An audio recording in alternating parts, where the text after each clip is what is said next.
Isa na dito, Henry Alcantara, ang DPWH Voice, ang sinasabi nilang halaga sa ICI ay 21 billion. Hindi po totoo yan. Ang totoong numero ay 56 billion pesos. Kung halaga na yan, ito Pangulong Bongbong Marcos, Martin-Romales na po naman. March 2025 pa lang, si Speaker ay nagpaparinig na sa akin sa aming meeting that he will shoot me if I will talk.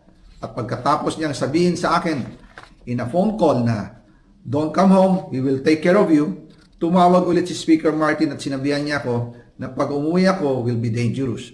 Kasi they might hire someone to do a rub out on me or hire the police to kill me while in jail. Una pa lang ito sa mga gusto kong ibunyag. Ilalabas ko po ang buong detalye sa darating na mga araw. Kaunting pasensya pa po. Sana po ay hindi nila ako mapatay bago ko mailabas ang lahat. Sa inyong lahat sa Pilipinas, lalong-lalo na sa aking pamilya, taos-puso akong humihingi ng paumanhin. Ginawa ko lang ang utos sa akin, pero ngayon, handa na akong harapin ang lahat. Uulitin ko po, yung pong pera, wala pong napunta sa akin. Dumaan lang po ang pera sa akin para i-deliver kay Speaker Martin Romales at Pangulong Marcos.